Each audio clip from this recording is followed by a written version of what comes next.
We have a game later that we can all play together. But right now, a look back at 2020 with a movie critic. He is the culture blaster. This guy knows music. He knows movies. He knows all the things that have even from Japanese anime to mainstream animation to every movie with a subtitle to superhero comic book stuff. He really is one of those people who is just amazing. He's some kind of savant. He's Michael Snyder. Hi, Michael. Hey, hi. How are you, Mark? Are you zooming in? You're Skyping in? How are we getting you tonight? I'm Skyping away, and I just want to wish everybody a Skypey New Year. It's going to be great. I feel good about 2021 because 2020, not so hot, but we did have some good movies in 2020. Well, there was some upheaval in the movie business, with now streaming really being the mainstream delivery method. But you're right, some big movies. And when I say big, I'm talking about, kind of big studio movies, but then some smaller movies that punch through. So give us your list. I don't know how it works, and I'm sure you don't work it in numerical order because that's probably pretty tough. But that would be specious. Well, I tell you what, I have 10 English language favorites just because we don't want to force people to read subtitles if we can avoid it. I do have to say right now, before we get going, those of you who are excited about Wonder Woman 1984, all I can say about the movie would be to quote someone's hot take on this HBO Max simultaneous theater release. A friend of mine said, I disliked the movie so much that I almost walked out of my house. So, you're watching at home, but, But it was so bad I almost left my own home. Yeah. Yeah, well, there you go. I thought it was a little better than that, but that's not one of my favorite films of the year. It was a bit of a disappointment. People seem, and you're, by the way, I just want to say, you're a superhero guy. Like I was saying before on the air, I was like, I didn't hate it, but I'm not a superhero guy. You are. You're like a comic book guy. The difference between the Marvel, the DC comic, all of the different aspects of sort of bringing these superheroes to life. You really know that on a granular level. So if you say, I get it. It was bad or bad-ish, but you didn't think it was awful, right? No, mediocre. I mean, I was mediocre, entertained, but at about the 90-minute mark, I started checking my imaginary watch. Okay, all right. Go with your list. What were the best films? Alphabetically, The Assistant. Early in the year, The Assistant came out, minimal budget. It's a look at the workday of a young woman in an entry-level position with a high-powered New York City-based entertainment firm. A scathing hashtag #MeToo era up-close and personal examination of offhand sexual harassment and the kind of be glad you're even here attitude you can find at a job coveted by many. Julia Garner, fantastic as a recent college grad who wants to be a producer and has to deal with all of the demeaning treatment required in the office, particularly the distinctly Harvey Weinstein-like behavior of her boss. Really a good film, The Assistant. I'm sure a lot of people haven't even heard of it, but I bet you can find it online. Cool. The Assistant. All right. What else? Ma Rainey's Black Bottom. Oh, boy. A screen adaptation on Netflix of playwright August Wilson's award-winning period drama. This is mostly set at a recording session in 1927 Chicago, and it crackles with righteous anger, and it kind of shimmies with vintage musical motifs. It depicts the tension between a legendary blues singer, the members of her band, and the white manager and white record company owner trying to cut some tracks, but mostly this is a showcase for brilliant performances by two actors at the top of their respective games. Viola Davis as Ma Rainey, historically the mother of the blues, and in his last screen role, the late Chadwick Boseman as a very talented, arrogant trumpet player with a real tragic backstory and a yen for solo stardom. He's looking gaunt. We sadly know why, but it fits his character. Very powerful stuff. Yeah, it's like watching a theater piece. It reminded me of 12 Angry Men, which is also a theater piece come to life a bit. I really enjoyed this movie, too. So anyway, I just can weigh in on it because I did see it. And by all means. You feel cheated when you see how great Chadwick Boseman is. You feel cheated out of this this great career that this guy would have had, you know. I mean, he had a great career as it was, but you know what I mean? You feel as though he would have, you know, a normal life, he would have had 50 great years ahead of him. Yeah, and you know what? He's left a legacy of amazing performances, but what we're going to miss. Anyway, moving on. Oh, another Netflix movie, Mank, directed by David Fincher. This is a pleasurable experience, particularly for a cinephile, led by Gary Oldman's amazing performance as the title character, Mank, who was in fact real-life screenwriter Herman J. Mankiewicz, immensely witty, very talented, a little alcohol-pickled. This is the guy that wrote or co-wrote, depending upon who you talk to, the screenplay for the exalted 1941 Orson Welles masterwork, Citizen Kane. But he had a heck of a time cranking out the script. He's laid up with a broken leg. He's on a tight deadline in a desert bungalow. Plus, you get really great flashbacks to this guy's early 30s career on the studio lots and his friendship with the very wealthy and powerful media magnate William Randolph Hearst, who was the inspiration for Citizen Kane, and Hearst's concubine, the actress Marion Davies, played here by Amanda Seyfried in one of my favorite performances by her. It's inside Hollywood, but wow, for a cinephile, it's a heck of a meal. I wish it had been multiple episodes, one of those Netflix series. You know, I think that stuff that relates to old-time Hollywood I loved. I loved, I'm trying to think, Billy Ray did a series on Amazon, and it ended up off after just one season. And it was terrific. And it was, again, a little bit of that old Hollywood world on the studio lot and the studio system and how screwed up the world was back then, but also how these geniuses broke through, like Mankiewicz. And beautiful, glistening black and white too. The cinematography is gorgeous, and the art direction, you think you're there in the 30s. And there's also a political subtext we won't even get into here, but that's also very powerful. So much. What a meal. Yeah. What else? Nomadland. Nomadland won't really get any kind of serious release until February, but it was dropped for the critics to be included for awards consideration. Filmmaker Chloe Zhao did this very deeply affecting movie in 2017, The Rider, and her skill set and the success of that was no fluke. This is the odyssey of a tough and taciturn older woman who decides to travel the heartland in her modest van and take on a series of seasonal jobs after the death of her husband. Frances McDormand is riveting as this decidedly unglamorous nomad Fern, whose social interaction generally revolves around familiar fellow travelers she encounters on the road and random freebooters who have refrained from settling down. David Strathairn is in it as well as a senior motorhome owner with a yen for Fern. A lot of these characters in this are played by actual nomads that Zhao recruited to bring kind of a gritty reality to the way of life that Fern has chosen, and Zhao depicts in Nomadland. Wow. Lovely movie. I got to take a break, and when we come back, I want the rest of the list. So we'll have to pick up the pace a little bit because we've, I think, what is that? Oh, no, that's about 5. We'll take it's halftime. Yeah, it's halftime. So you're good. You're at a good pace. Michael Snyder is the Culture Blaster, at Culture Blaster on Twitter and on YouTube. And you know, what we're leaving out, and these are his best English-speaking films for 2020.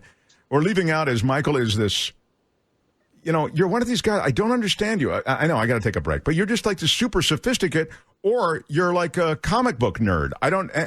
Can't believe it's all in one brain. But anyway, glad you could be with us on KFI tonight. It's the Conway Show. Thompson here for Conway on KFI.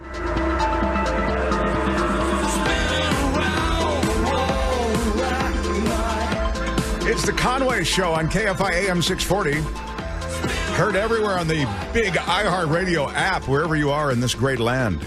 Thank you for joining us tonight from Los Angeles.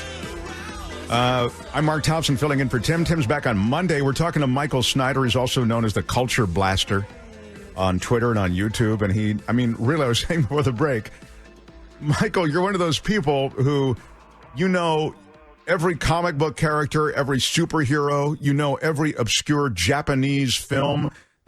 Even these films that are, you know, Japanese is almost, because some of these films are getting almost mainstream. I'm thinking of Shoplifters last year, wasn't it? And some of these, all I'm saying is Japanese cinema, I think, has really arrived. But it doesn't matter the language. You love the subtitle stuff, and then you love the superhero stuff. So you're the perfect guy to take us through, your top 10 list for the year 2020, even though, admittedly, this is one of those weird years. And on Twitter, people are saying there were movies released this year. It's bizarre. It's been a bizarre season because there haven't been huge movies at the theater. They've all had to sort of live in the smaller world of television and streaming. True, mandated by the pandemic. People are watching at home for the most part. But thank you for, asserting my nerd cred. I appreciate that. But moving on to my top 10. Yes, please, go ahead. Catch a couple more. All right. Never, Rarely, Sometimes, Always is shot in a very naturalistic documentary style, and it gets very close and sometimes uncomfortably personal with the journey undertaken by Autumn, who's a teenage girl from small-town Pennsylvania, and all of her life and plans are going to be derailed by an unwanted pregnancy. She can't get an abortion close to home and needs to head out on the down low with her cousin Skylar to New York City, where the girls encounter various challenges, very harrowing, very intimate, truly wonderful performances by the young actresses Sydney Flanagan and Talia Ryder. And this is a jewel of a movie written and directed by Eliza Hittman. It'll leave you gutted. And I want to make a quick point, too. Chloe Zhao, female director of Nomad. Kitty Green, female writer-director of The Assistant. And this next film as well has a woman at the helm, promising young woman with a great and seductive and unsettling performance by Carey Mulligan, who you may know from An Education, Far from the Madding Crowd, various movies she's done. This is a totally impactful performance and a very smart, darkly comic examination of the damage that's taken down by toxic masculinity. Mulligan plays a young woman whose best friend and fellow med student has been assaulted, and it causes Mulligan's character Cassie to drop out of school and sends her on a crusade to exact payback and redress the power balance between men and women. A terrific supporting cast. I won't go into the details, but a lot of familiar actors and actresses are on this. But Promising Young Woman is definitely a must-see and one of my favorite films of the year, and written and directed by a young woman, Emerald Fennell. This is her screen debut as a screenwriter and director. A wonderful film. Soul is Pixar's latest animated delight, and among my favorites from the studio. Very ambitious, beautifully rendered, and gets all mystical with the story of Joe, who's this kind of genial public school music teacher, voiced by Jamie Foxx. He's on the verge of realizing his dream to play piano with a renowned jazz combo. Unfortunately, he succumbs to an accident, and his spirit is heaven-bound till it falls into this kind of limbo-like way station for souls who have yet to be born. And there he meets 22, a very reluctant soul who doesn't want to face the challenges of life, voiced by Tina Fey, and they become reluctant partners in Joe's attempt to revive his body on Earth. Great music from John Batiste, directed by Pete Docter, who did Inside Out, Up, and Finding Nemo. This is a sweet and soulful ride into one man's psyche and beyond. Soul, a wonderful experience available on Disney+. Now, stop 1 second, Michael. 1 second, 1 second. Yeah. I've got limited time now. I got to take a break. When we come back, the last two on your top 10 list. Can you wait with us through the news? Danny's got news. Got a couple of people who help permit us to keep the lights on here. Commercials, in other words, and then I want to get back to it. Michael Snyder, the Culture Blaster, his top 10 for 2020 as we continue on the Conway Show. Thompson sitting in. It's the Conway Show, the COVID holiday edition with Mark Thompson here for Tim. This last Wednesday of 2020, we're visiting with movie critic, writer, Culture Blaster, as he's called, Michael Snyder. We're 8 movies through your top 10 for 2020. What are the final 2, Michael? Well, actually, we're 7, but we're going to whip through these. Sound of are we? Metal. Hang on a second. 1, 2, 3, 4, Wonder 5. Woman is not one of them. Wait a minute. You have the assistant, Ma Rainey's Black Bottom, Mank, Nomadland. Oh, I have Nomadland twice. Oh my God! Okay, sorry about that. All right, the Sound of Metal. So you have three more. Go ahead. Yeah, Sound of Metal is something I know you loved. It's with Riz Ahmed, who people might remember from the HBO miniseries The Night Of. He plays a rock drummer in an arty noise metal duo with his guitar playing girlfriend, and he experiences the rock and roller's nightmare, hearing loss. It just comes on him suddenly and rapidly degenerates. And this is about how he confronts the challenge of losing his hearing, looking for solutions, and trying to figure out a way to keep his professional life and love life together. Sound of Metal, powerful. The Vast of Night, the very elegant and kind of minimalist take on traditional 50s sci-fi alien invasion movies. This is very, very clever stuff. Very well made by director, co-screenwriter Andrew Patterson. Very creative, very amusing. A strange noise starts to interrupt a telephone service in a small town in New Mexico in the 50s, and an ambitious local DJ and a science-minded high school girl try to figure out what's what. Very, very cool. And finally, it's sci-fi 10, or is it sci-fi? It sounds, or is there? It's not a comedy, right? No, it's not a comedy. It's just a droll little sci-fi movie that just works on many, many levels. Okay, good. All right, the Vast of Night. Okay, go ahead. And finally, Working Man, which is basically built around the tragedy of factory closings in the heartland. Writer-director Robert Jury made this very potent and damning dramatization of how corporate America's obsession with the bottom line and disregard for the plight of the dedicated working class has kind of hollowed out parts of the country and stolen lifeblood and purpose from a lot of people. Peter Garrity plays this older man in a Midwestern plastics plant who is given walking papers, and he doesn't know what to do with his life. So he keeps getting his work clothes on, packing a lunch, and going to the abandoned factory day after day looking for something to do there. It's very, very well made and very powerful. Another fired worker decides to join him, and I can't tell you how heartbreaking Working Man is and how terribly, terribly relevant. And those are my top 10 English language, non-subtitle-y movies. I know you love a lot of the music documentaries that have come out this year. There are great music documentaries if that's your thing, and there have been great foreign language films and other sorts of documentaries, and the guilty pleasures like Borat and various and sundry Palm Springs and Sputnik. There are lots of movies out there in 2020 belie the fact that we were forced to watch them all at home. What was the biggest disappointment in 2020 at the movies that we all watched at home or on, some personal device? I would say probably Wonder Woman. Pretty depressing. Wow.